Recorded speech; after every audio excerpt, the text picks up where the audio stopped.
ক্যারিবীয় সাগরে নেমে এসেছে এক অদ্ভুত নীরবতা, যেন ঝড়ের আগে থমকে আছে সবকিছু। পানির নিচে টান টান চাপ, আকাশে অস্থির বাতাস, আর চারিদিকে ছড়িয়ে থাকা যুদ্ধজাহাজগুলো যেন অদৃশ্য সংকেতের অপেক্ষায়। ঠিক এমন সময়ই হঠাৎ সামনে আসে এক বিস্ফোরক ঘোষণা। যুক্তরাষ্ট্র যে কোনো মুহূর্তেই হামলা চালাতে পারে ভেনেজুয়েলায়। স্থানীয় সময় 2 ডিসেম্বর মঙ্গলবার বিশ্বের সবচেয়ে বড় তেল সমৃদ্ধ দেশটিতে হামলার কথা জানান মার্কিন প্রেসিডেন্ট ডোনাল্ড ট্রাম্প। মন্ত্রিসভার এক বৈঠকে এই তথ্য জানান তিনি। ভেনেজুয়েলার ভেতর থাকা মাদক সাম্রাজ্যের অবকাঠামো এ হামলার লক্ষ্যবস্তু হবে বলেও মন্তব্য করেন ট্রাম্প। সংবাদ মাধ্যম দ্য গার্ডিয়ানের প্রতিবেদনে প্রকাশ পেয়েছে এ তথ্য।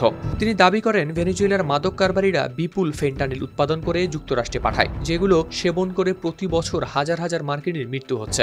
আরও বলেন, শুধুমাত্র গেল বছরই এই মাদকের কারণে যুক্তরাষ্ট্রে মৃত্যু হয়েছে 2 লাখ মানুষের। ট্রাম্প আরও বলেন, যুক্তরাষ্ট্র বহু আগেই এ পথগুলো চিহ্নিত করেছে। মাদক কোথা থেকে আসে, কাদের হাতে যায়, কোন রাস্তা দিয়ে যুক্তরাষ্ট্রে পৌঁছায়। তার ভাষায়, স্থলে হামলা করা নৌপথের চেয়ে অনেক সহজ, আর যুক্তরাষ্ট্র ঠিক সেই দিকেই এগোচ্ছে। ইতিমধ্যেই ক্যারিবীয় সাগর জুড়ে বিস্তৃত সমাবেশ ঘটেছে মার্কিন নৌবাহিনীর। সেপ্টেম্বরের পর থেকে বিভিন্ন নৌযানে টার্গেট করে চালানো হয়েছে হামলা। আকাশ সীমা এড়ানোর জন্য কঠোর সতর্কবার্তা দিয়েছে যুক্তরাষ্ট্র। পরিস্থিতি এমন পর্যায়ে পৌঁছেছে যে ভেনেজুয়েলাও হতে পারে বড় ধরনের আক্রমণ। এই উদ্বেগ এখন ছড়িয়ে পড়েছে দেশ জুড়ে।